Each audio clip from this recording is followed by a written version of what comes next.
Chapter 21, Part 2. The Mignate sisters close in, circling him like wolves scenting weakness, while Camazotz watches from a distance, his massive form casting a shadow over the rocks. His eyes burn with intent, but he lets his minions take the lead. The mage is wounded, worn. He's ripe for the taking. Nisha's grin widens, and she moves in swiftly, her fingers twitching towards his throat. "Don't worry, mage," she whispers, the coldness of her voice promising pain. "You won't have to be alone for long. I'm sure that we will still get the power boost off killing you, even if you're then turned." Their leader nods in approval. Adding more allies would be beneficial to our overall success in the tournament. Zuberi's hands snap into motion, and the air hums with arcane power as he draws the last of his strength. The shadows on the ground seem to grow and stretch as if alive, flickering like flames at the edge of a dying fire. But he's too slow. The Mignates are already upon him. The vampire lunges, but Zuberi defends with the half-cast barrier spell. The spell isn't fully formed, but withstands Nisha as she collides with the energy, and hisses as she is repelled. "Disgusting magic user. You and your sisters killed one of my friends," Zuberi growls. "And your friends killed our sister." The vampire lunges again, slashing at Zuberi with her claws. The mage backsteps, erecting a barrier at the last second. A few splatters of blood splash to the ground from his right shoulder. Nisha grins, revealing her monstrous fangs. She extends her alien mouth parts and licks the blood off her claws in intimidation. Zuberi chuckles to himself, blood running down his shoulder and arm. "I'm not sure what you were up to the past few days on the ship, but I was busy training." The mage slides his legs apart into a deep stance and slaps his palms to the ground in front of him. "Savata Ruka." The mage's blood activates a summoning spell, causing a large circle to light up around both Zuberi and Nisha. A black furred arm reaches out from the circle, swiping at the vampire. Nisha leaps back in evasion, barely able to avoid the arm that is easily 5 times the size of her entire body. "What is that thing?" Zuberi grins. "That is the right hand of the Saint of Witchcraft, Rurgok." "Saint?" Nisha whispers, trembling with fear. The powerful waves of evil radiating from the creature causes Camazotz to leap away in self-preservation. Master?" She feels abandoned, seeing her leader running away. Even her own sister, Urania, backs away in terror. Zuberi strains, reaching his limit. "It took me the entire trip here, but I managed to make contact with Rurgok. I may not be able to manifest his full form yet, but I won't need it to destroy you." "Arrogant monkey," Nisha growls. "I won't let you get away with this." She throws a hand out, her eyes flashing brightly with hypnosis. The mage quickly shuts his eyes. "Your power doesn't work if I'm not making eye contact with you." Nisha materializes from a black mist behind the mage. "But you can't fight what you can't see." Zuberi dives forward and pivots, firing a blast of magical energy into empty air. Nisha begins to laugh, constantly changing positions. Still controlling the hand of Rurgok, Zuberi attempts to swipe at the vampire, but she evades this as well. Camazotz begins to calm, seeing his servant doing much better. "Bleed him dry so that we can move on to more challenging prey." Nisha nods. "Yes, master." Extending her monstrous mouth parts, she circles the blind mage. From behind, Rurgak's hand opens up. A grotesque eye begins to rip free of the monster's palm. Blinking several times to adjust, the eye of the saint of witchcraft has now been made manifest. "Behind you!" Urania shouts. Nisha turns just as Rurgak's hand closes around her. "How?" Nisha struggles to move, feeling her bones being crushed. Zuberi smiles, blood running down his face from the blackened socket that once held his right eye. "I wasn't powerful enough to manifest more of Saint Rurgak in this world, so I offered him one of my own eyes instead." "You sacrificed one of your eyes?" Nisha whispers. She suddenly screams, black fluids oozing from all of her orifices as she is squeezed tightly. "I'll survive," Zuberi says. "So I'd say the price is well worth it." The vampire Nisha Minyades is vanquished, forcing her companions to flee in terror back into the forest. Zuberi sighs with relief, dismissing Rurgak's hand and collapsing to his hands and knees in exhaustion. It only takes a few minutes for a group of monsters to approach, sensing the easy prey. Severely weakened, Zuberi will not be able to put up much of a fight. A giant centipede slams down on the group of monsters, crushing many and sending others tumbling aside. "You look pretty rough," Alcine says, riding atop the magical insect. "You already missed the good part," Zuberi coughs. Alcine leaps off the centipede and checks on her companion. To her horror, he is missing an eye. "What happened?" "I had to pay a toll," Zuberi admits. "But I did manage to kill one of those bloodsuckers." More monsters approach, and Alcine's familiar thrashes about to protect the mages. "Can you still fight?"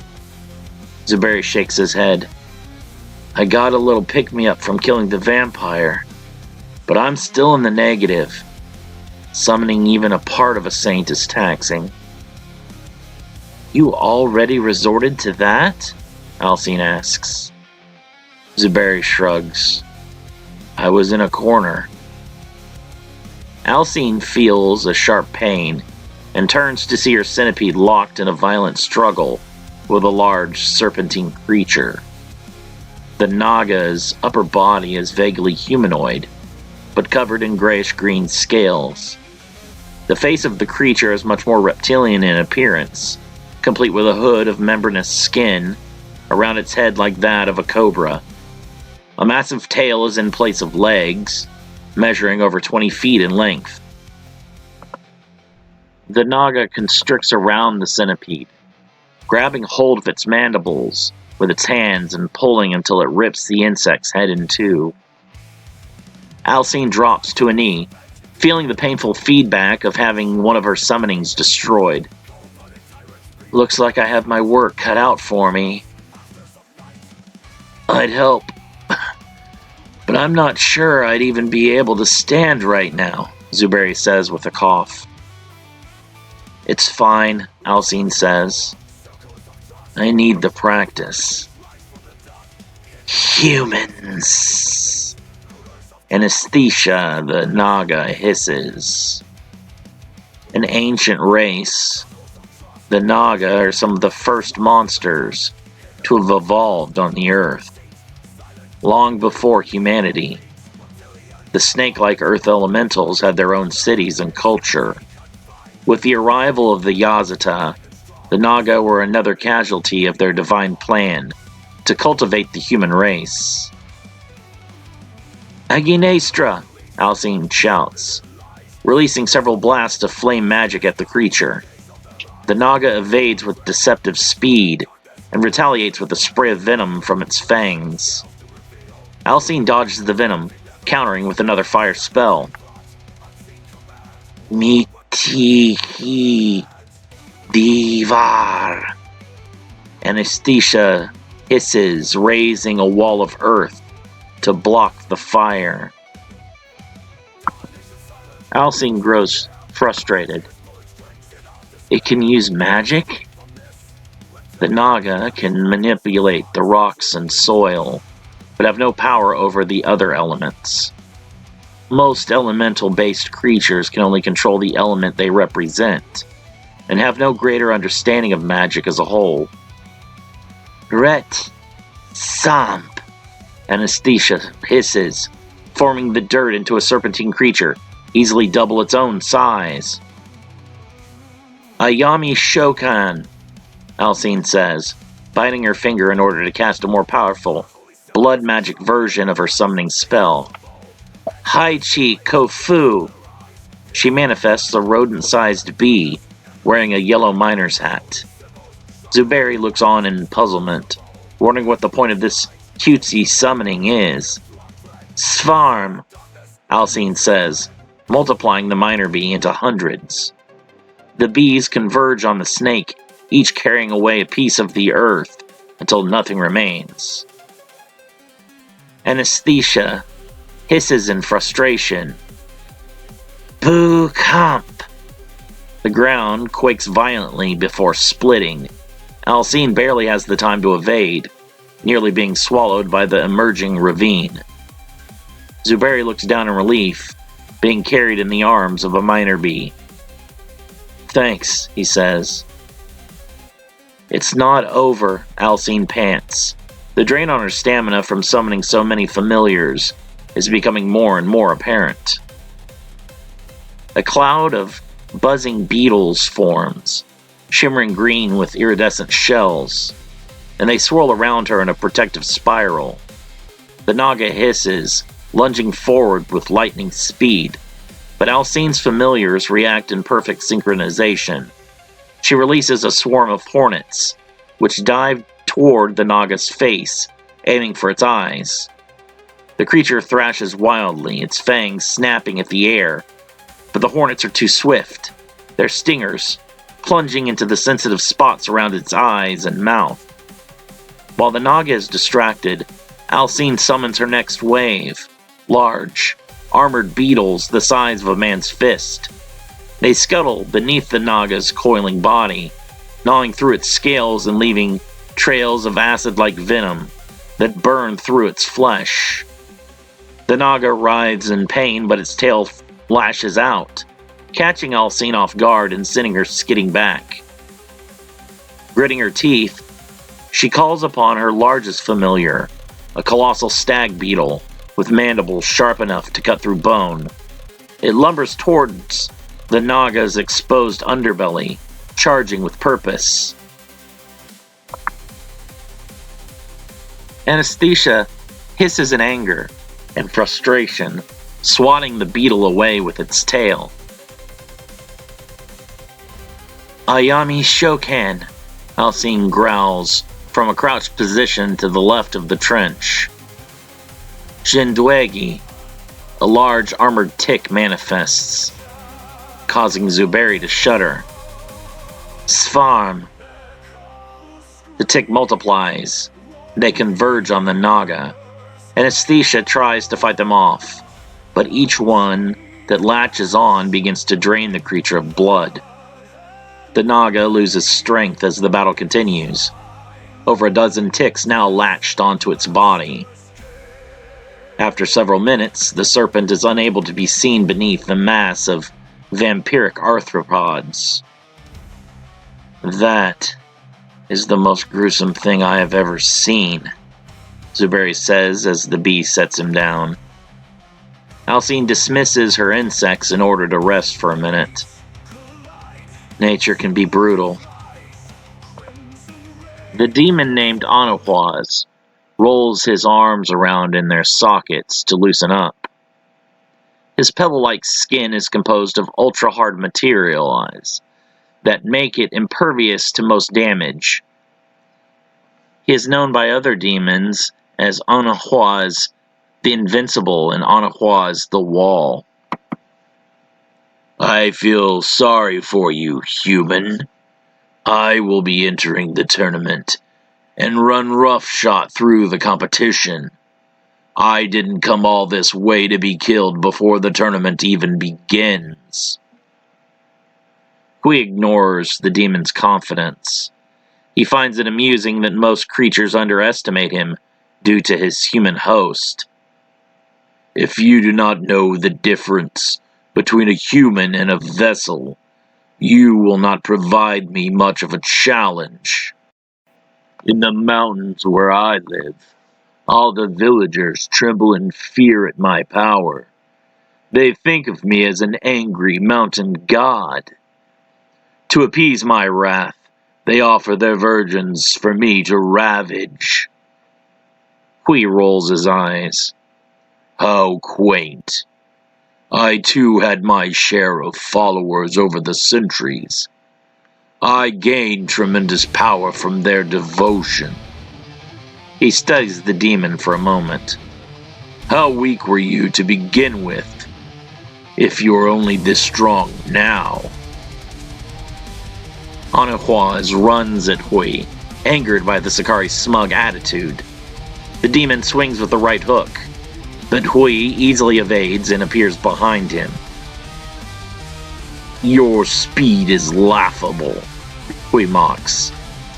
It must be a village of snails to not be able to overcome you. Bastard! Anahuas screams, pivoting to retaliate. His fist only catches air, as Hui evades with superior agility.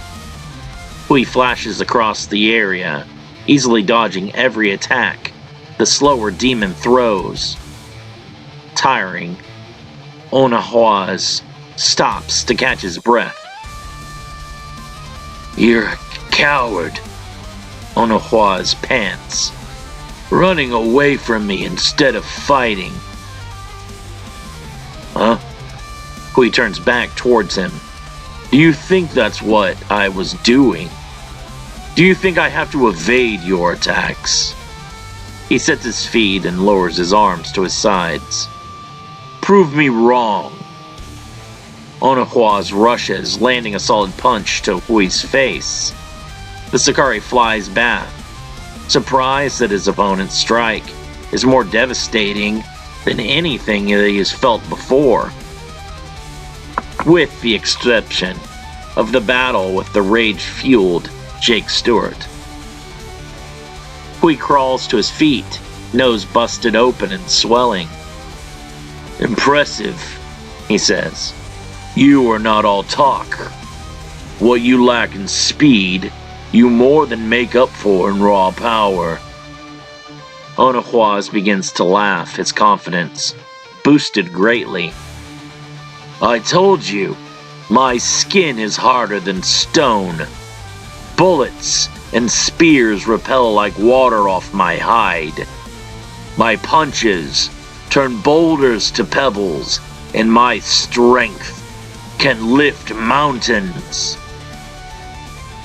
Hard skin. Hui considers the ability. I would very much like to add that to my own arsenal. With his speed, Hui appears inches from the demon. Before Anahuas can react, Hui stabs a single clawed finger through his right eye. Screaming, Anahuas flails but is unable to connect with anything. Hui ducks, uppercutting the demon in the groin. Some places are vulnerable, no matter your species. Anahuas stumbles back, consumed by pain. He tries to see with his remaining eye, but it too is plucked from him suddenly. The demon drops to his knees, his will to fight gone. Without my eyes, I can see now that you will be the one to win this tournament. Hui grins. And with your death, it will make it all the easier. I shall make much greater use of your power than terrorizing human villagers, Hui says, concentrating energy into his fingertip. and firing a pencil-thin blast through the demon's gory eye socket. Because of his hard skin, the energy does not erupt out the back of his head, and instead ricochets around inside of his skull. Onahua's collapses, his brain completely disintegrated. Hui turns to face the other creatures prowling in the shadows that have been watching the battle with interest. Now then, who is next? Anyone? No challengers? A group of demons and other monsters back away from Hui and begin to search for other opponents that are much weaker. They understand that their chances against Hui are much too low to attempt to fight him. You disgust me, all of you. Why come to this island if you are not worthy of being a champion? I will be the one to stand at the top. I will crush all of the opposition and cement my place as the greatest warrior in this world or any other. 2 knights of Vaettir push back an ogre armed only with a crude club made of a human femur bone. The creature is almost as tall as Klebarg, but its face is ugly and misshapen. The ogre's hairless body is pale and covered in sores and poisonous boils. One of the boils bursts, splashing toxic fluids onto one of the knights. Smoke rises from the man's armor as the fluid eats away at the metal. Distracted, the knight is unable to defend against the bone club as it collides with the side of his skull. The other knights tremble with terror, raising their swords just as the bone clubs come down on them as well. The first knight's lifeless body continues to be eaten away by the poisonous fluid. Jamrick screams from the side, rushing forward and bringing his sword down across the ogre's dominant arm and severing its sword hand. The ogre reaches out with its other arm, but Jamrick drops low and spins, severing the brute's ankles. As the ogre falls, Jamrick plunges his sword down through the creature's face. Klebarg hangs onto the Fomorian giant's back, hacking away at it with his axe. An enormous creature that tries to reach back but cannot get a hold of the pest. Angered, the Fomorian runs backwards and drives its back into a rock formation. Klebarg shouts out in pain, but continues to hold on. The Fomorian continues this tactic, weakening Klebarg enough that he drops his axe and clings to the giant's back with only one hand. 2 arrows pierce the Fomorian's eyes, staggering the giant. Klebarg looks down in surprise to see the Alifar twins, dodging the Fomorian's blind swipes. Grinning, Klebarg drops down to collect his axe. Leave my friends alone, you big dumb bastard! He shouts, hurling his axe between the giant's eyes.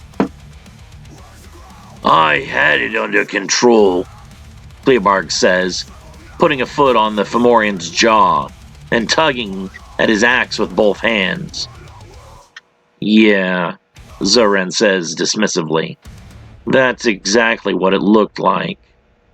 I did, Klebarg shouts, pulling his axe free and falling backwards.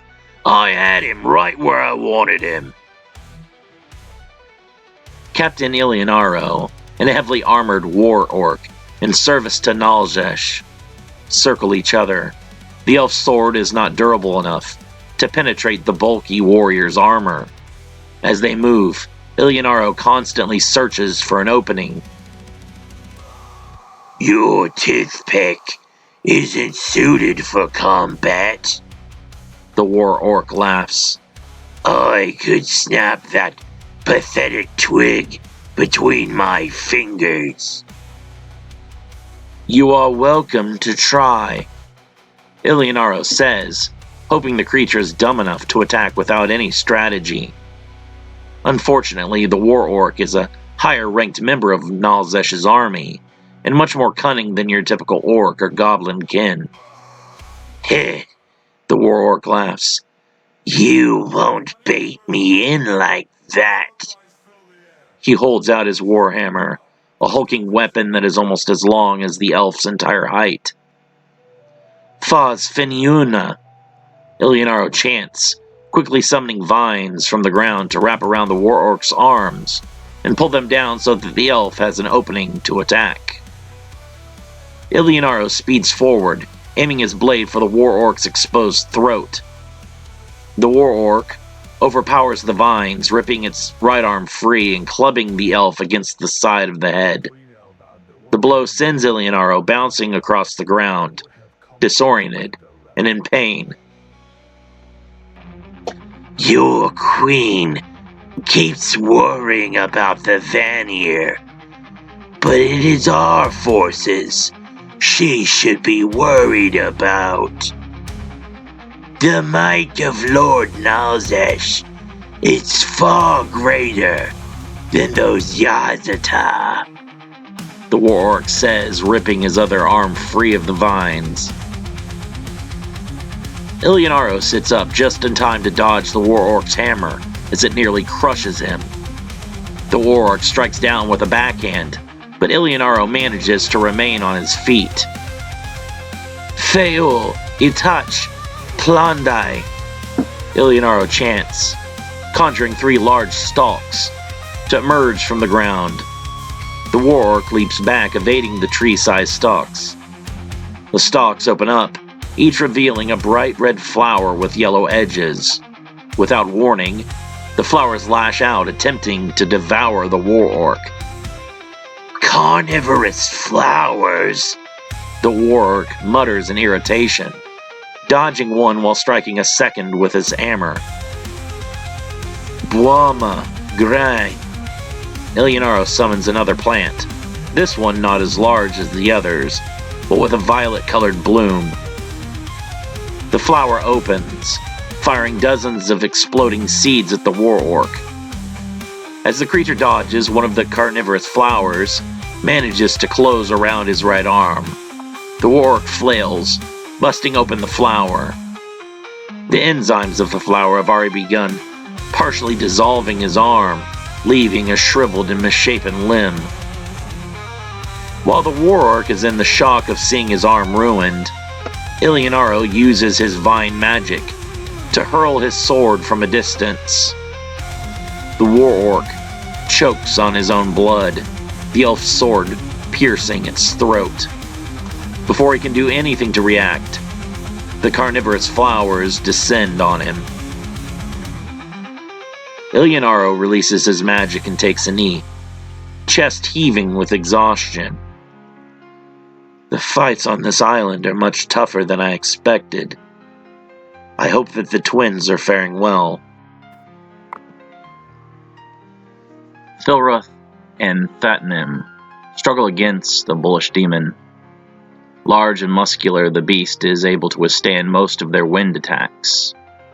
The demon snorts loudly, stomping its 2-hooved feet. This creature must be able to ground itself, Thatnim says in frustration. I cannot seem to get any lift from its mass. Thatnim attempts attacking with his sword, but the demon blocks with a forearm and punches him in the face. Thatnim bounces off the ground, nearly knocked unconscious from a single blow. You can't kill me with a toothpick and a slight breeze, the demon laughs. Spirits of the wind, I need your aid, Thilroth whispers. Magical winds swirl around the Salith mage, sparkling with tiny wind elemental like fairy birds. Thilroth slashes outward, but the demon seems unaffected. Trying to annoy me, the demon growls. Suddenly the beast's form breaks apart into a million tiny pieces. I got him, Thilroth pants near exhaustion. He turns to see Thatnim being torn apart by a group of vicious trolls. Get away from him, Thilroth screams, running over and slashing his winds outward. The trolls are knocked back, leaving the eviscerated Salith lying in a pool of blood and gore. I am all alone now. My comrades have all been slain. Klebarg speeds past, knocked off his feet by a hard blow from an ogre. "Hiya, Filroth," he says as he flies by. The twins quickly follow, firing arrows behind them as they run. No, I am not alone, Filroth thinks with relief. The Alliance remains. We still have a chance. He draws together the wind elementals once more, this time drawing them into Thatnim's feather sword. With a single swing, he's able to obliterate the pursuing ogre. "Nice one," Klebarg says, brushing himself off. "You took him out in a single swing. That's how we Jot and I like to see it done." "The elementals are especially strong on this island," Filroth says. "At one time, Jockey must have been very important to the Fae." "I've noticed that too," Zobella says. "The plant life here is rigorous as well. I can hear the voices of the elemental spirits all around us, but they're faint. I do not believe that they have been heard on this island in a long time." Klebarg touches his ear and pulls on the lobe. "I don't hear anything." Zilran sighs. "That doesn't surprise me." "What's that supposed to mean?" "Nothing. Let's just find some more monsters to kill." "Now you're speaking my language," Klebarg grins. Jake barely registered the hulking shadow looming over him before a massive fist crashed into his jaw, sending him staggering. The blow from the Adameu bearman was like being hit by a boulder. Pain exploded across his face, and his knees buckled as he dropped to the ground. Blood filled his mouth, metallic and warm, which he spat onto the dirt, glaring up at the towering creature. The Adameu stood over him, its hulking form rippling with muscle and fur, breathing heavily as it prepared for another strike. Its thick, clawed hands clenched into fists, and its beady eyes glowed with primal fury. The ground beneath its massive feet cracked. It snarled, ready to finish Jake off. Rubbing his jaw with a wince, Jake quickly wiped the blood from his lips, testing his teeth with his tongue. The pain throbbed, but he was still standing, or kneeling at least. His mind raced, but there was no time for strategy. The bearman was too close, too fast. He had to act. "Is that all you got?" Jake taunted, forcing a grin despite the pain. The Adameu growled in response, raising a fist for another crushing blow. As the Adameu's fist came crashing down, Jake sprang into action. With a burst of speed, he rolled to the side just in time, the ground cracking where the bearman's punch landed. Jake came up to his feet, his body protesting the movement with the ache of bruises and the taste of blood still lingering in his mouth. Before the Adameu could recover, Jake shot forward, closing the distance between them in a heartbeat. He delivered a powerful punch to the bearman's ribcage, feeling the force reverberate through his own arm. The creature grunted in pain but barely staggered, his thick muscles absorbing the blow. "Damn," Jake cursed under his breath. The thing was like hitting solid stone. The Adameu swung its massive arm at Jake again, this time horizontally, aiming to swat him like an insect. Jake ducked low, feeling the rush of air as the strike passed overhead. Without missing a beat, he shot upward with an uppercut, aiming for the underside of the beast's jaw. His fist connected with a satisfying crack, sending the bearman's head snapping backward. For a moment, it seemed like the creature might actually go down, but it recovered quickly, roaring in anger. Its claws swiped downward in a savage arc, and Jake barely managed to throw up his arms in time to block, the impact sending him stumbling backward. "Do you need me to take over?" Yamura asks. "No way," Jake says, grinning. "I'm actually starting to enjoy myself." The teen springs forward, headbutting the Adameu and dropping into a low spin as it falls, coming back up with a kick to the spine. The Adamu growled, its eyes narrowing as it pounded its fists against its chest. In a display of primal rage, it charged at Jake like a freight train, every footstep shaking the ground beneath him. Jake braced himself, waiting until the last possible second before sidestepping the charge. The bear man barreled past, unable to stop its own momentum, and Jake saw his chance. He leapt onto the creature's back, wrapping his arms around its thick neck in a chokehold. The Adamu thrashed violently, trying to dislodge him, but Jake held on tight, tightening his grip. With a growl of effort, Jake jerked the beast's head to the side, twisting with all of his strength. There was a sickening snap as the Adamu's neck gave way and the massive form went limp beneath him. Jake dropped to the ground as the bearman collapsed, panting heavily. He wiped the sweat from his brow, his muscles trembling from the effort. Killing these small fry is only getting me pumped up for a real fight. I want another shot at Hui, or the girl with the multiple tails. The seal ability activated on this island is granting us more power for each slain foe. We have to keep that in mind, that they are doing the same. Jake grins. Then I need to raise my kill count. A large demon with numerous hideous faces all over its naked body approaches, dragging the corpse of a siren creature.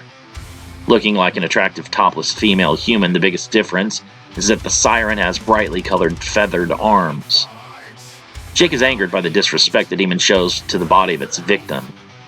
He knows that the siren was just another monster and would likely have killed him with no hesitation, but it seems like a taboo to the teen to further desecrate the corpse. The demon lifts the siren into the air, extending a long tongue to grope the curves of the creature's naked torso. The demon pauses, finally noticing Jake. "A lone human," he observes. "But it's one of the boys." He groans with disappointment. "I wanted to play with one of the girls." "Disgusting monster," Jake growls. "I won't let you anywhere near them." The demon laughs, tossing the siren aside. "Don't be mistaken. I'll still kill you. I'm just not going to enjoy it as much." Jake launches himself forward, striking the gluttonous monster in the jaw. The demon is unmoved, looking down at the teen, unimpressed. "You're weak," the demon growls. Jake leaps back, avoiding being grabbed by the creature. He has a strong defense.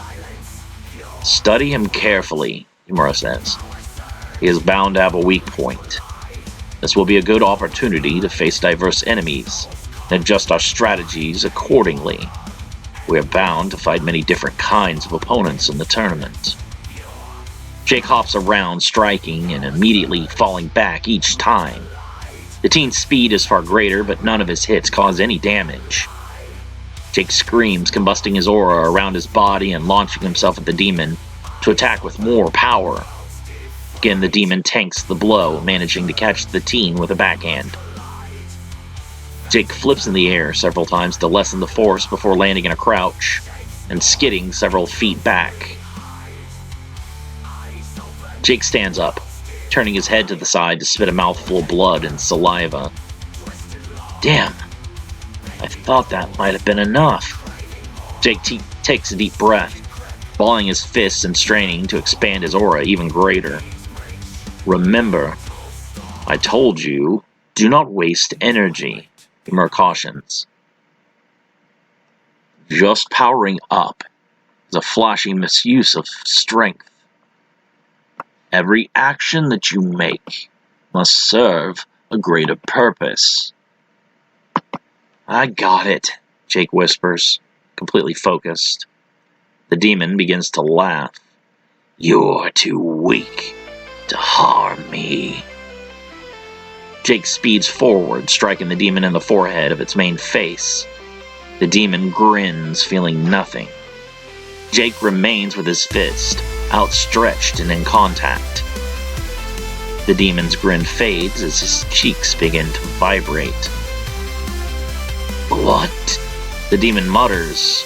Suddenly, all the flesh on the demon's face is blasted off, leaving an exposed skull. The demon stumbles back, disoriented. Jake grins, pulling his arm back.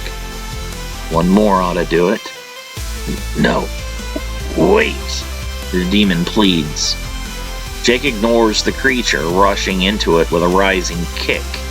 The blow propels all the demon's mass upward, exploding its upper body completely off, and leaving it nothing but a bloody torso and a set of legs. Well done, Imura compliments. You focused on a single point of contact. Your strike was far more powerful directed like that. On to the next one, then, Jake says, receiving a slight stamina and energy boost from the slain demon. The Yazata Renduel and Marathal appear on the island via Shunkonito in a flash of light. The Sarum debated on sending a greater show of force, but were afraid Cedrion would flee if faced with the full armies of Anshar. 2 members of the 9th Choir are sent to Jockey Island to investigate the Sakari tournament and determine if Inyana has truly discovered a way to break the seal of the shrine of the Banukazka. There are too many creatures on this island, Morothel says. I cannot focus on a single one.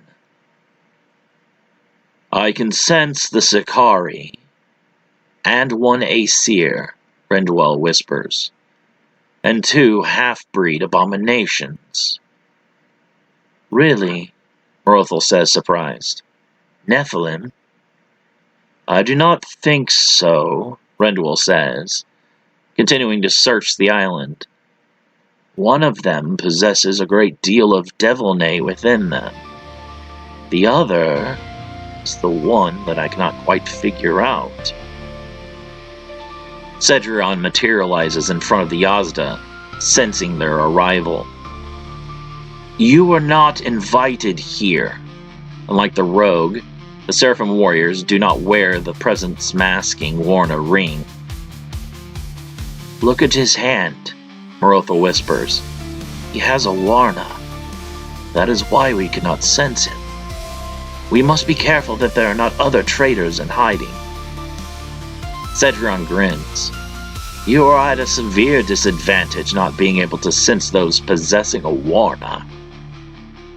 Stop being a coward and take off that ring, Morothel says. No, I do not think that I will.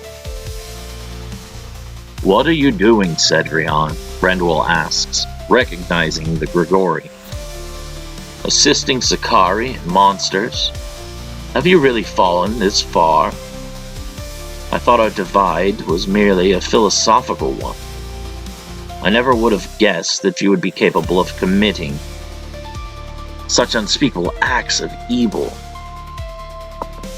The desires of those creatures does not matter to me, Cedrion says. I care only for myself and my plan. The Sakari and all of the competitors on this island are merely a means to an end.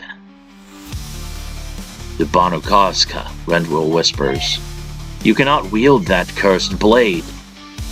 I am aware of that limitation, Cedrion grins. That is why I have humans here with the potential to claim it for me. No human can survive against all set in opposition to them on this island. Cedrion laughs. You have not spent as much time with the humans as I have. I already know that it will be a human that wins Inyana's tournament. In fact, the final match will be between 2 Sakari-possessed humans. Don't you mean your tournament? The Sakari and Inyana did not come up with this kind of ruse. Cedrion shrugs. I have grown to enjoy watching the mortals slaughter each other in the spirit of competition. Renduel draws his sword. I cannot allow this tournament to go forward. Cedrion again laughs, drawing his own sword. Who is going to stop me? You? I have slain seated officers of the 13 choirs. You are nobody. Morothel, Grendel says intensely. Go to the shrine and protect it no matter what. Do not allow anyone to enter that place. The Banukazka must not be claimed at any cost. Morothel vanishes in a flash of light, leaving Cedrion and Grendel alone. So, you do remember me, Cedrion grins. One does not forget the first time one of their brothers turns their sword against them. Grendel growls, moving aside his armor to reveal a blackened scar on his right side. Cedrion chuckles. I missed your vitals. I did not spare you on purpose. I was a bit rushed in that moment. I had more important opponents to get to. The air between the two warriors was thick with tension, charged with the impending clash of power. Grendel, standing tall and unwavering, let his aura flare to life, his wings unfolded with an audible rush of energy, not of flesh and bone, but of pure radiant light. Each feather seemed ablaze with divine fire, casting an almost blinding glow across the battlefield. The light spread outward in all directions, illuminating the darkened sky and broken earth below. Cedrion instinctively raised an arm to shield his eyes from the brilliance, his lips curling in a sneer. His own dark energy crackled around him like tendrils of shadow, snaking through the air, trying to resist the onslaught of light. Yet even he felt the pressure of Grendel's power, the sheer weight of the Seraphim's presence forcing him to steady himself. You were a nobody, not even worth me remembering your name, Cedrion taunts. He looks at the markings on Grendel's armor and whistles. But I see that you have been promoted since that battle. But how much stronger have you really gotten? I am now Captain Grendel of the 9th Choir, Grendel declared, his voice echoing with authority and calm conviction. His eyes glowing with the intensity of his energy locked onto Cedrion with unwavering focus. And you will find that my will is just as strong as yours. Cedrion's sneer faltered as his gaze was drawn to the emblem now glowing on Grendel's armor, a flower with 9 radiant petals. The symbol pulsed with power, each petal representing a facet of the divine strength Grendel wielded.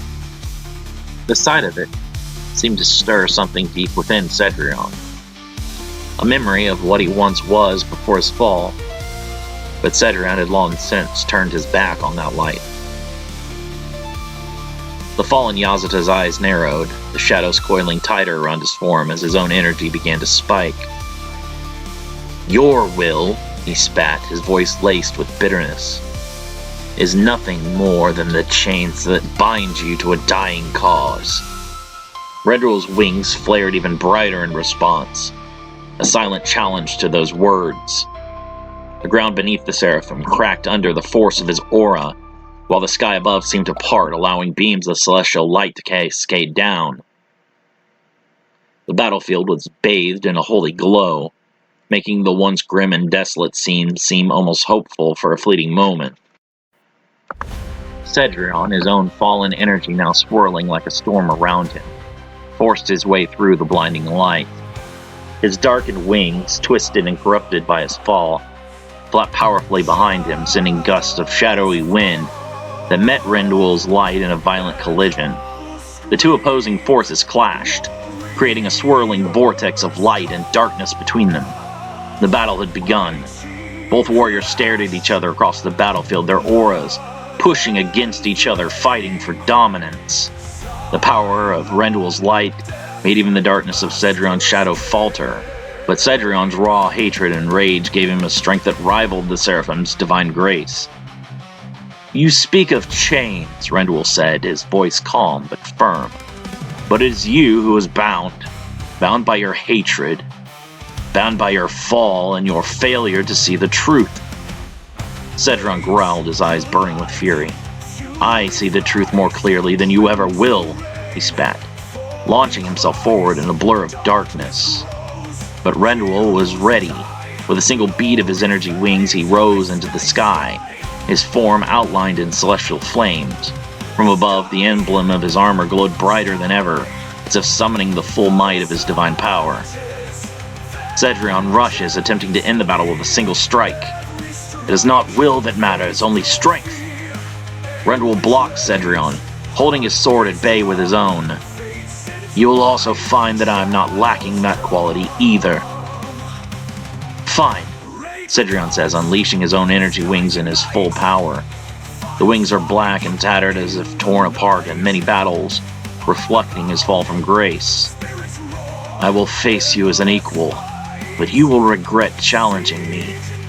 While you were promoted to a captain, I was already at that level during the First War, and in those millennia I've only grown more powerful. Many of the competitors across the island paused briefly, staring at the two shining stars on the horizon. On the other side of the island, two Yazata are engaged in combat.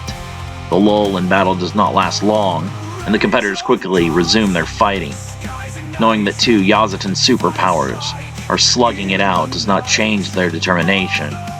Only one can win the tournament and claim the Yazatan weapon. If two Yazata are battling, it surely can't be related to winning the tournament. Perhaps one of them simply does not wish to relinquish the weapon to the victor of the competition. The greed of the combatants cannot be understated. The allure of claiming such a powerful Yazatan artifact blinds them to most dangers. Statistically, they will all perish before ever reaching the start of the actual tournament. But none of them are able to think about things like that. All that matters now is kill as many enemies as possible. The pressure has now increased greatly.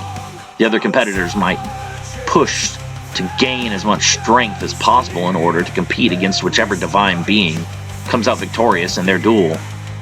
No amount of training or preparation can bridge a gap that large. No. The only way to gain that much power is to take it by force from other powerful foes. The field will thin quickly, and soon Jockey Island will be flooded. The blood of the slain. Standing over them will be those who pushed the hardest and fought the fiercest in order to be the one who is able to gain entrance to the shrine and claim the divine Banukazka as their own. Dani darts to the side, nimble and swift. Her fingers flicker as she traces a sigil in the air, a burst of orange light flaring from her hands. With a sharp snap, she launches a fireball towards the nearest Svartalfheim warrior. The flames spiral through the night, illuminating the battlefield for a brief second before colliding with the warrior's shield. He barely has time to react as the fire engulfs him, searing through his armor. The smell of burning metal fills the air. Xayah moves with surgical precision, her form is a blur of motion as she engages two Svartalfheim at once, her sword glinting under the fading light. The first Svartalfheim swings low, aiming for her legs, but Xayah leaps back with a dancer's grace, her feet barely touching the ground. As the second one lunges forward, she spins, sidestepping the attack and driving her blade into his ribs. The Svartalfheim grunts in pain, collapsing as Xayah withdraws her sword, a spray of blood arcing through the air. Dani, sensing an opportunity, twists her wrist and pulls on the blood magic coursing through her veins. Her power flares crimson as she summons tendrils of blood from the earth itself. They snake along the ground, wrapping around the feet of the advancing Svartalfheim, pulling them to their knees. One dark elf manages to slice through a tendril with his blade, but as soon as he does, Dani flicks her hand, sending the blood slashing across his throat like a whip. He gurgles, clutching at his neck as he falls. Fire magic flares again. Xayah rolls to avoid the Svartalfheim blade, then thrusts her hand forward, conjuring a wall of flame that erupts in front of her. The dark elf recoils, shielding his face from the intense heat. Without missing a beat, Xayah conjures another fireball, this one smaller and more concentrated. She hurls it into the Svartalfheim's chest, and the explosion sends him flying back, his body charred and smoking. Chest heaving with exhaustion, Allure looks over at Dani in surprise. Where did you learn that kind of magic? Dani stares at her hands in confusion. I don't know. It must be due to Inyana's spell, that whoever we kill on this island, we gain their power. The Svartalf, her captain, taller and more imposing than the rest, charges at Danny. His twin blades glint with dark energy as he swings in a wide arc. Danny barely manages to duck, feeling the cold bite of his blade whistle past her. She retaliates with a powerful gust of wind, but the captain is fast, dodging the blast with unnatural agility. He slashes again, this time cutting a deep gash across Danny's arm. She hisses in pain, stumbling back as blood seeps from the wound. Before the captain can strike again, Allure intervenes. She lets loose a torrent of flame, aiming directly at the captain's back. He spins at the last moment, raising his darkened blades to absorb the fire. The flames curl around him, licking at his armor, but not penetrating. The captain smirks, his eyes glowing with malevolent intent as he prepares to counterattack. Zaya appears behind him, silent and deadly. In one smooth motion, she drives her sword into the gap between his armored plates. The captain jerks in pain, his body twisting to face her, but she's already gone, dancing away into the shadows. His blood spills onto the ground as Danny raises her good hand, her eyes glowing with fury. Blood magic surges from her wounded arm, wrapping around the captain's throat and pulling him to his knees. His eyes widen in shock as Danny clenches her fist, the blood tendrils tightening, suffocating him until he collapses in a heap at her feet.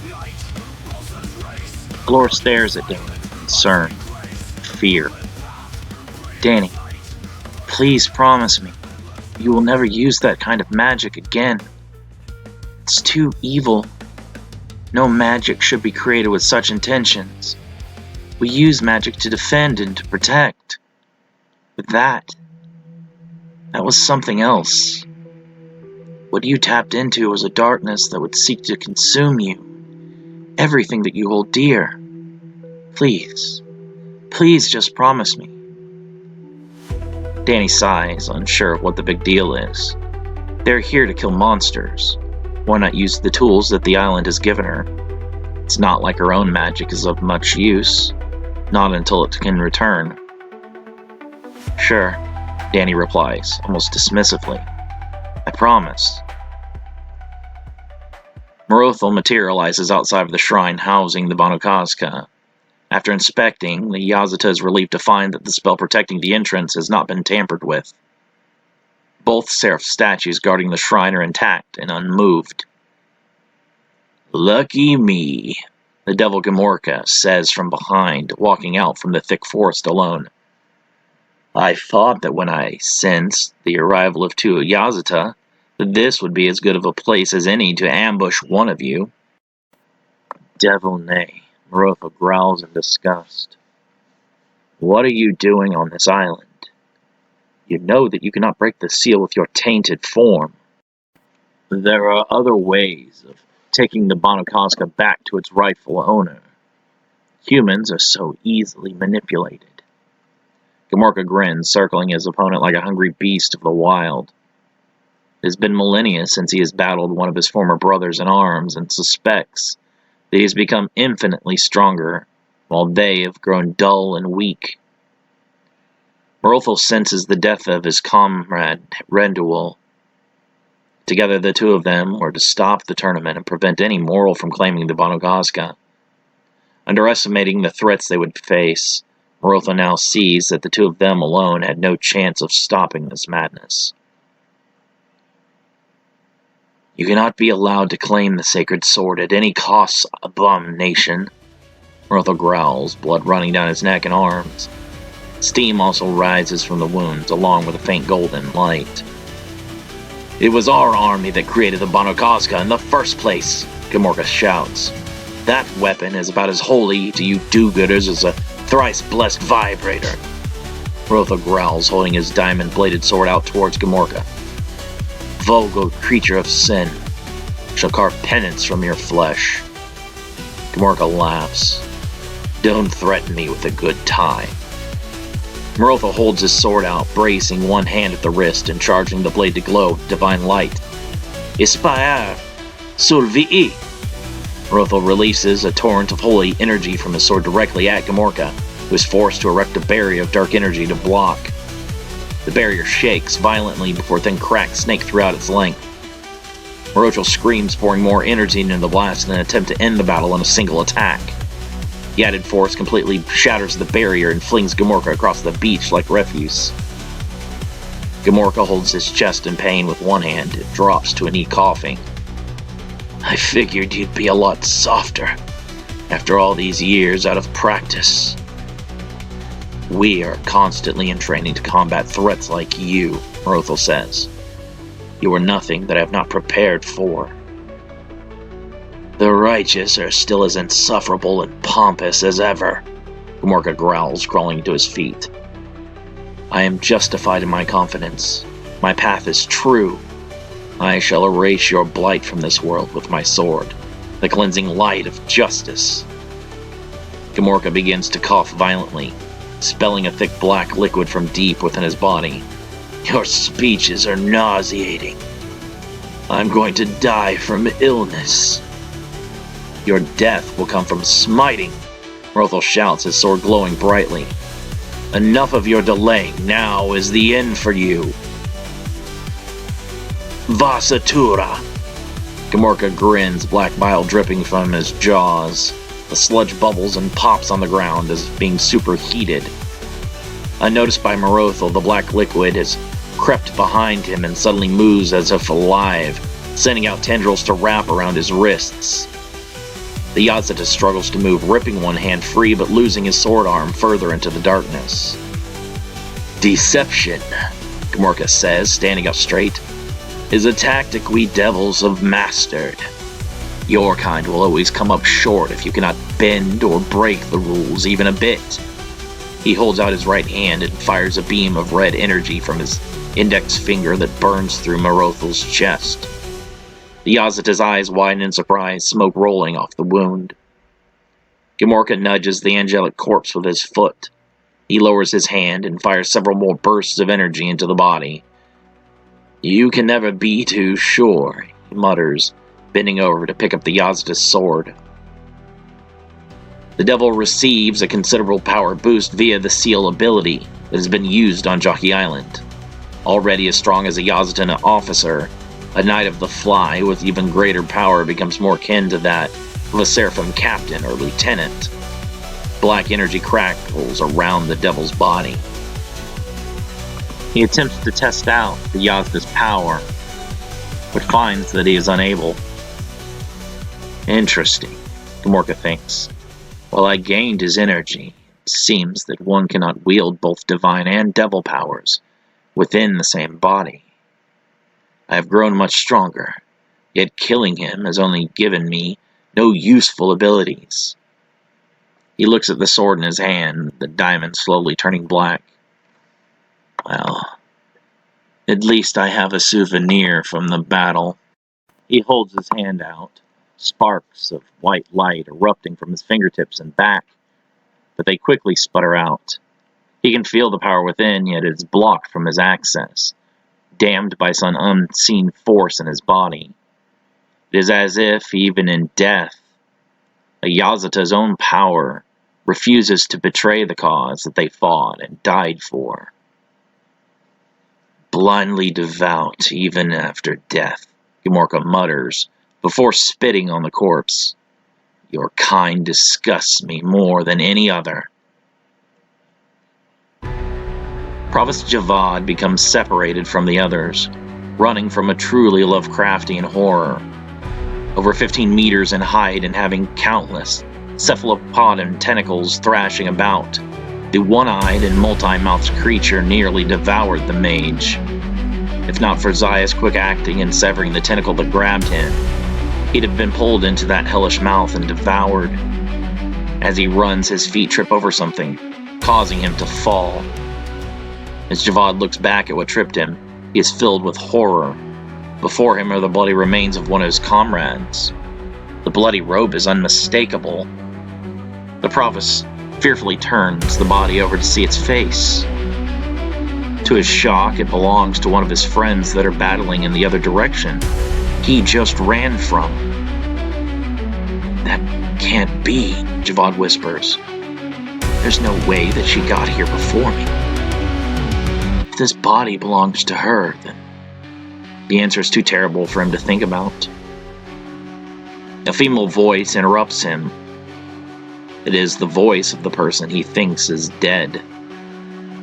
"You weren't supposed to find that." "You," Javad whispers. "What are you?" "I'm your friend," she grins. Javad puts his hands up in defense, ready for the creature to attack. "That isn't true.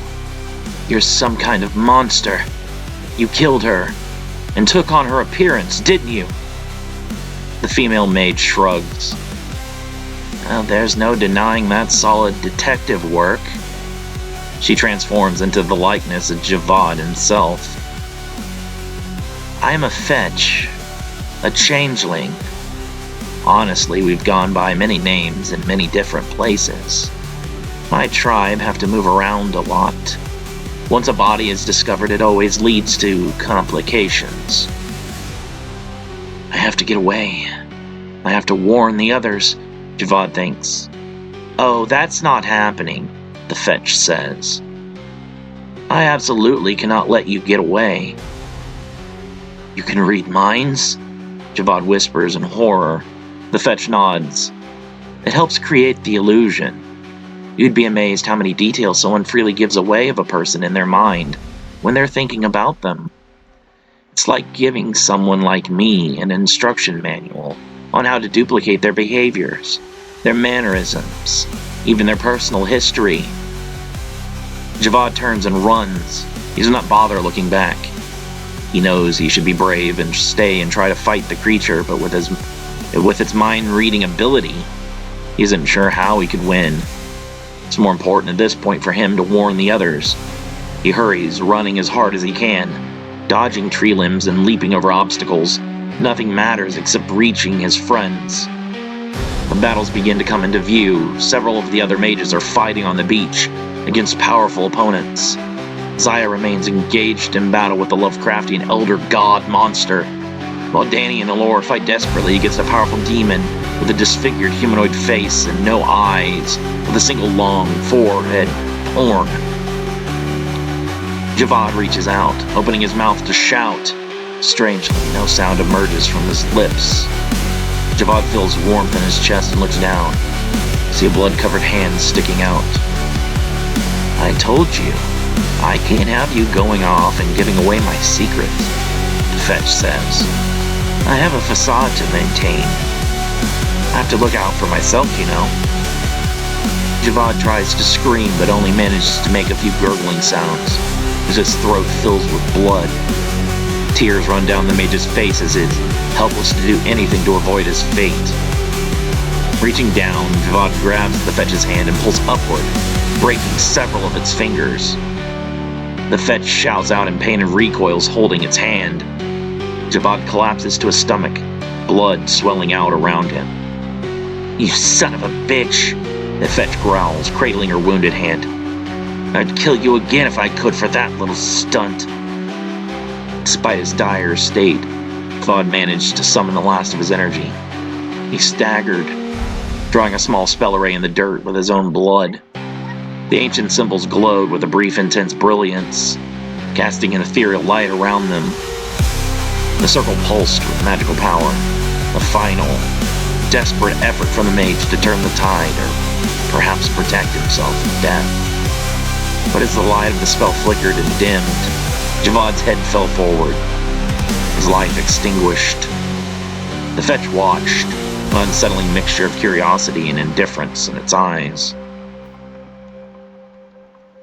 "I wonder what he was trying to cast," it muttered, examining the now dormant spell array with a hint of scorn. The fetch shrugged dismissively. "Oh well, he died, so it doesn't matter." The creature turned away, his form shifting as it blended back into the chaos of the battlefield, leaving behind the fading remnants of Javad's final act. The spell array, though imbued with the mage's final hope, remained unsolved and forgotten amidst the carnage. Silent testament to the warrior's last stand. Sound battle raged all around. but it was as if the world had gone deaf to Javad's final moments. His blood pooled beneath him, and the faint glow of the spell array was all that marked the end of his struggle. The darkness that crept in at the edges of his vision was not the comforting quiet of death, but a deeper, suffocating silence, as though the earth itself had held its breath, waiting for something darker to emerge. The fetch, different, took one last look at the lifeless body of the mage, its eyes hollow and cold, lingering over the fading light of the spell array, symbols still burning weakly with the last vestiges of Javad's intent. For a brief moment, there was the faintest pulse of something ancient, something ominous beneath the surface, but then, like a whisper drowned by the roar of the battlefield, it vanished. The fetch stepped back, its form once again shifting, blending into the chaotic sounds of combat, shouts, screams, and the unmistakable sound of blades cutting through flesh. The fetch's eyes flickered toward the distant figures of Zai, Danny, and Allure, who still fought valiantly against the monstrous foes, oblivious to the fate of their comrade. A faint breeze stirred the blood that stained the sand, swirling it in a grim dance. In the distance, the shape of the Lovecraftian creature roared, its tentacles and eyes a nightmare of form and motion. The demon, with the twisted, eyeless face, lashed out at Allure, sending sparks flying from her protective shield as Danny struggled to maintain her footing. Yet despite the chaos and carnage, there was an unnatural stillness to the battlefield, an underlying sense of something worse approaching, something that could not be fought with spells or steel. As the fetch melted into the shadows, Javad's body lay alone in the sand. His last act of defiance, now nothing more than an ephemeral glow, flickering, fading into the rising darkness.